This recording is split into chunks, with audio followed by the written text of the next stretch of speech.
Hi guys, நாம் இன்னைக்கு from season 2 அதனோட ஷார்ட் ஸ்டோரியை தான் பார்க்க போகிறோம். போன சீசனில் என்ன பார்த்துருப்போம் அப்படின்னா, நம்ம ஷெரீஃப் அப்புறம் அந்த ஆர்வியில் வந்த அம்மா அப்பா 3 பேரும் ஒரு இடத்துல போய் லாக் ஆகியிருப்பாங்க. வெறும் 3 வேறு இடத்துல லாக் ஆகியிருப்பாங்க. இந்த சீசனில் எப்படியும் 3 பேரும் அதுலேருந்து தப்பிச்சிட்டாங்க. நம்ம ஷெரீஃப் தப்பிக்கும்போது ஒரு மியூசிக் பாக்ஸை பார்க்குறாரு. அந்த மியூசிக் பாக்ஸில் ஒரு சவுண்ட் வருது. அந்த சவுண்ட்னால அந்த கிராமத்தில் இருக்க 3 பேர் பாதிக்கப்படுறாங்க. அதில் நம்ம ஆர்வியில் வந்த கப்புள்ஸோட பொண்ணும் இதனால பாதிக்கப்படுறா. அது மட்டும் இல்லை, இந்த கிராமத்துக்கு புதுசாக ஒரு வேன் வேற வந்திருக்கும். அதில் ஒரு 20 பேர் இருப்பாங்க. இவங்களுக்கெல்லாம் என்ன ஆகுது, அந்த கப்புள்ஸோட பொண்ணு எப்படி தப்பிச்சா அப்படிங்கிறது தான் கதை. இதோட எண்டிங் எப்படி முடியுது அப்படின்னா, அந்த வேனில் வந்தவங்களில் ஒரு பாதி பேர் தப்பிச்சிடுறாங்க. அப்புறம் நம்ம ஷெரீஃப் அந்த மியூசிக் பாக்ஸை கண்டுபிடிச்சி அழிச்சிடுறாரு.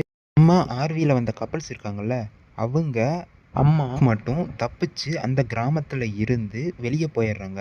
இப்படி நமக்கு ஃப்ரம் சீசன் 2 முடியுது.